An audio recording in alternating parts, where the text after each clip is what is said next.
हम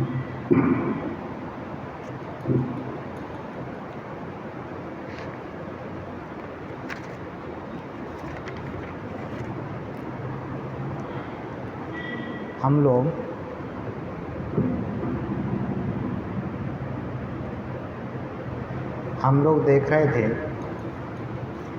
माँ की मधुर स्मृतियाँ नामक पुस्तक से, और हम लोग उसमें से देख रहे थे पुण्य स्मृतियाँ जो चंद्रमोहन दत्त के द्वारा लिखित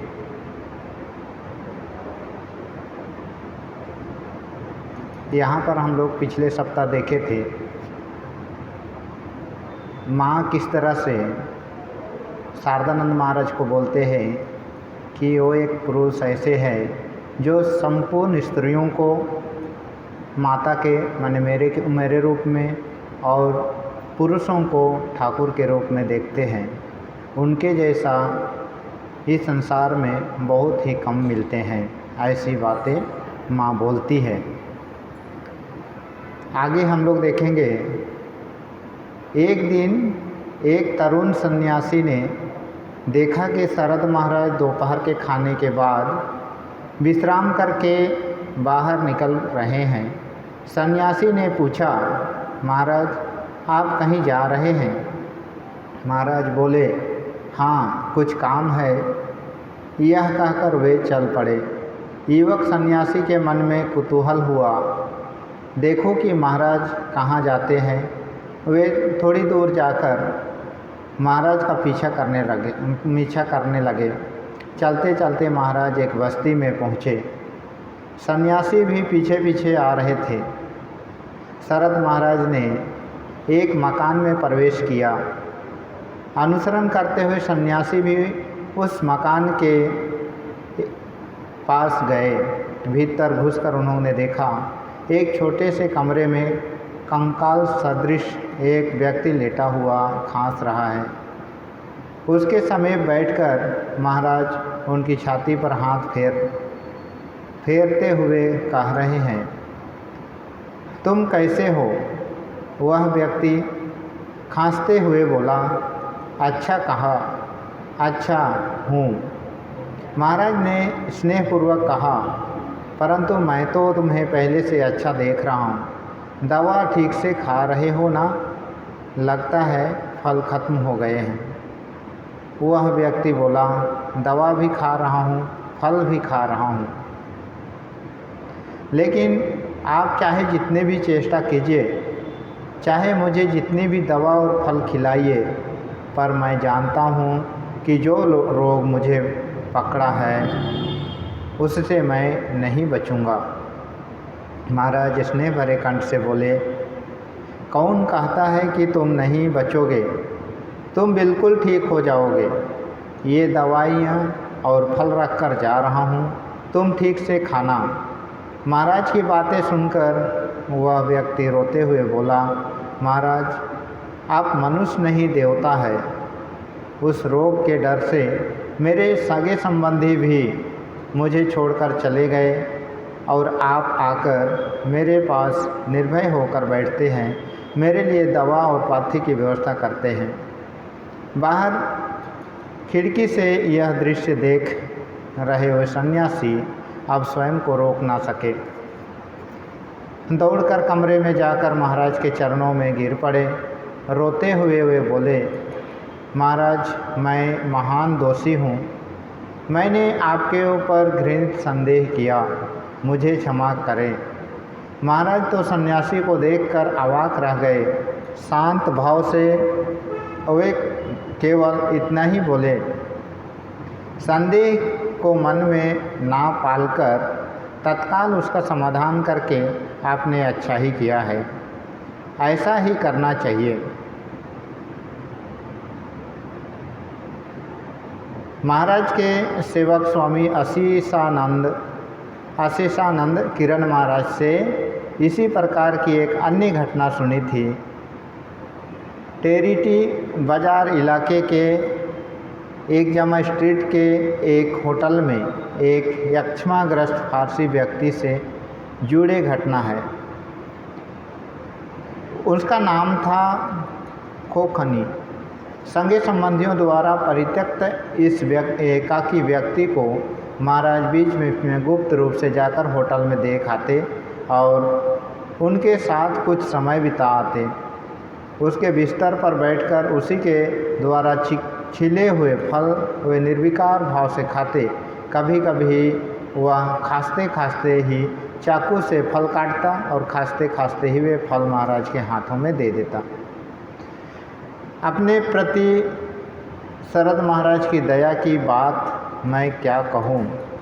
आज जो कोलकाता में मुझे रहने का आश्रय मिला है, मैं जो खा पी कर स्वजनों के साथ स्वच्छंदता के साथ निवास कर रहा हूँ, उसके पीछे निश्चय ही माँ की कृपा है। पर माँ की वह कृपा शरद महाराज के माध्यम से ही मेरे ऊपर बरसी है। अपने पिता की अंतिम बीमारी के समय मैंने कोलकाता के बड़े बड़े डॉक्टरों से उसकी चिकित्सा कराई थी। यह भी शरद महाराज की व्यवस्था से ही संभव हो सका था। यह बात मैं पहले ही बता चुका हूँ। 12 वैशाख 1919 ईस्वी के दिन शाम के 5:30 बजे मेरे पिता ने देह त्याग किया। उसके कई दिन पूर्व 3 वैशाख की शाम को शरद महाराज ने मुझे बुलाकर कहा, एक गाड़ी बुलाकर ले आओ। मैंने पूछा, कहाँ जाइएगा महाराज? महाराज शांत भाव से बोले, तुम्हारे पिता को देखने। उस समय पिताजी सैया सही थे। ऐसी हालत थी कि शरीर किसी भी दिन छूट सकता था।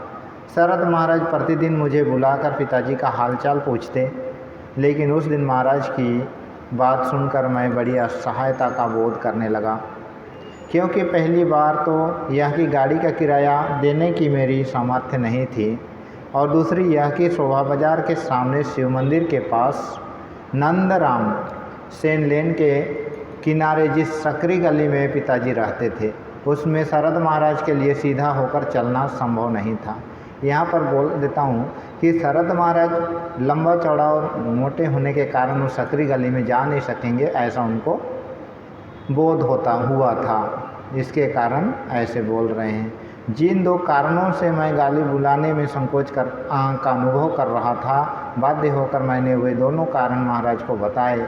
महाराज गंभीर भाव से बोले, गाड़ी तो ले आ, उसके बाद देखा जाएगा। मैं गाड़ी ले आया। शरद महाराज और मुझे लेकर गाड़ी उसी सकरी गली के किनारे जाकर खड़ी हो गई। गाड़ी से उतरते शरद महाराज को लेकर गली में घुसते समय मैंने देखा, मुझे जो आशंका थी वही हुआ। शरद महाराज सीधे चलकर उस गली में नहीं घुस पा रहे थे। उस समय मुझे बड़े संकोच का अनुभव हो रहा था, लेकिन अवाक होकर मैंने देखा कि महाराज तिरछे होकर मेरे पीछे गली में चलने लगे। घर पहुंचकर महाराज पिताजी के सिरहाने खड़े हो गए। मुझसे बोले, मेरे पैरों की धूली लेकर अपने पिता के सिर पर लगाओ। यह बात सुनकर निश्चय ही मेरा मन आनंद से भर उठा, लेकिन मुझे विस्मय भी कम नहीं हुआ, क्योंकि यह मेरी कल्पना से परे था कि जो शरद महाराज किसी का प्रणाम लेना स्वीकार नहीं करते, वे ही इस समय आयाचित करुणा से अभिभूत हो जाएंगे। अस्तु, आनंद और विस्मय से अभिभूत होकर मैंने महाराज के पैरों की धूल लेकर पिताजी के सिर पर लगाई। पिताजी ने लेटे लेटे हाथ जोड़कर महाराज को प्रणाम किया। महाराज ने पिताजी से पूछा, आपकी काशी जाने की इच्छा है? पिताजी ने सिर हिलाया। उन्होंने मना क्यों किया यह मैं नहीं जानता, तो भी मुझे लगा अपने अंतिम समय में शरद महाराज के समान शिवतुल्य पुरुष के दर्शन और आशीर्वाद से ही पिताजी को काशी में मृत्यु की आकांक्षा तुच्छ प्रतीत होने लगी। गाड़ी रोक रखी गई थी। महाराज को लेकर मैं उद्बोधन लौट आया। कई दिनों के बाद मैं दोपहर का प्रसाद ग्रहण करके कार्यालय का काम कर रहा था। बाहर से कुछ किताबों का ऑर्डर आया था, उसे रेलवे में पार्सल करने को सियालदह स्टेशन जाने के लिए निकल ही रहा था। तभी शरद महाराज ने आकर पूछा, कहाँ जा रहे हो चंद्र? मैं बोला, किताबें पार्सल करने सियालदह जा रहा हूँ। महाराज बोले, पहले घर जाकर देखाओ कि तुम्हारे पिताजी कैसे हैं। उसके बाद सियालदह जाना।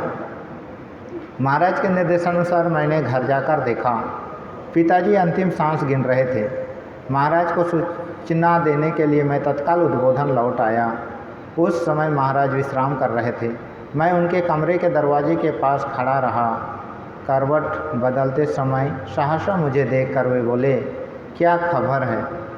पिताजी की कैसी हालत है? मैंने किसी प्रकार बोला, पिताजी का अंतिम समय आ पहुंचा है। महाराज तत्काल उठे और दरवाज़ा खोलकर कुछ रुपये मेरे हाथ में देते हुए बोले, पिताजी का अंतिम संस्कार करना। उस दिन शाम को 5:30 पर पिताजी ने देह त्याग किया। वह 12 वैशाख 1919 ईस्वी का दिन था। इस दिन महाराज ने अपनी डायरी में लिखा था, Chandra's father dead at 5:30 PM। Shri माँ के चरणों में आने के कुछ दिन बाद जब मुझे माँ के बारे में थोड़ी धारणा हुई, तब एक दिन मैंने उनके पास जाकर हाथ जोड़कर उनसे हठ किया था, माँ मैं आपकी सेवा करना चाहता हूँ। माँ ने कहा, चंदू तो यहाँ जो कुछ कर रहा है वह सब मेरे ही सेवा तो है। मैंने कहा, नहीं माँ, वह सब करके मैं आपकी भी थोड़ी सी सेवा करना चाहता हूँ। माँ ने शांत भाव से कहा, नहीं बेटा, तुम उद्बोधन का जो काम कर रहे हो वही करो। वह जैसे मेरी सेवा है वैसे ही ठाकुर की भी सेवा है। सरला देवी, जिन्हें बाद में संन्यास के उपरांत प्रभुजी का भारतीय प्रणाम नाम दिया गया और वह श्री शारदा मठ की अध्यक्ष भी थी।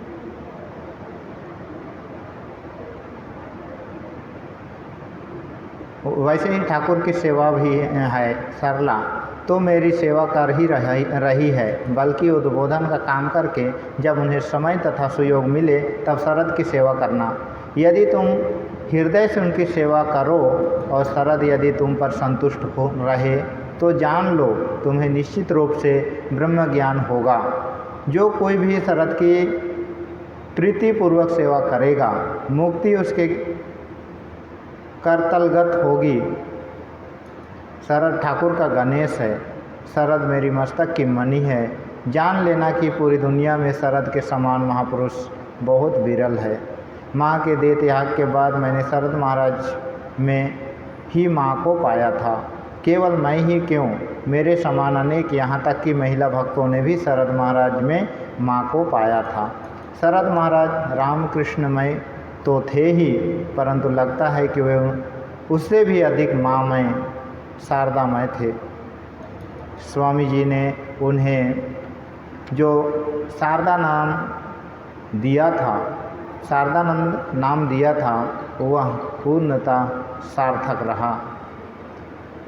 मेरे जीवन का यह महान सौभाग्य है कि मुझे इन महापुरुष के श्री चरणों में स्थान मिला। अपने गुरु, अपनी आराध्य देवी साक्षात जगदम्बा श्री माँ की कृपा से ही मैं अपने जीवन के अनेक वर्ष उनके सानिध्य में, उनकी सेवा में बिता सका। शरद महाराज के बारे में उन्होंने ही मेरे नेत्र खोल दिए थे। ओम निरंजनम नित्यमनंतरूपम भक्तानुकंपाधृतविग्रहम ईशावतारं परमेश्वरमिड्यं तं रामकृष्णं शिरसा नमामि।